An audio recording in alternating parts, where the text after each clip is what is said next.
آج کی یہ جو عید ملن پارٹی آرگنائز کی گئی ہے، یہ پاکستان تحریک انصاف یوکے کے لیے ایک مائل سٹون ہے۔ پارٹی جو کہ کافی سارے اختلافات کا شکار تھی، آج یکجا ہو چکی ہے، اور آج اس پارٹی میں ہم دیکھ سکتے ہیں کہ اس کے سب جو سپلنٹر گروپ تھے یا کہ ڈفرینٹ فیکشن تھے، وہ سب یہاں پہ مل چکے ہیں، اور سب جو ہے پاکستان تحریک انصاف میں خان صاحب کے ویژن کے اندر پہنچ جا چکے ہیں۔ خان صاحب کا جو ویژن ہے کہ پارٹی میں الیکشن ہونی چاہیے اور ہر سطح میں الیکشن ہونی چاہیے، اور ابھی جس طرح خان صاحب پاکستان میں الیکشن کروا رہے ہیں، اسلام آباد سے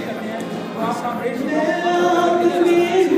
اسی طرح انٹرنیشنل چیپٹرس کے بھی الیکشن ہونے والے ہیں اس کے بعد، تو اس کے لیے سب کو پیار محبت اور گوشت کا پیغام دیا جاتا ہے، اور سب کو کنگریچولیٹ کیا جاتا ہے، اور سب کو یہ پیغام دیا جاتا ہے کہ پی ٹی آئی یونائٹیڈ ہے، ہم ہے اور اپنے ویژن پہ چلی ہوئی ہے۔ اور اس کے ساتھ ہی آفیشیلی ہم جو ہے خان صاحب کا جو فنڈ ریزر ہے پاکستان تحریک انصاف کے لیے،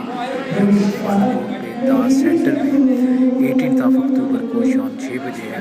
اس کو بھی آفیشیلی ہم اسی عید ملن پارٹی کی مناسبت سے لانچ کرتے ہیں، اور سب کامریڈ سے یہ درخواست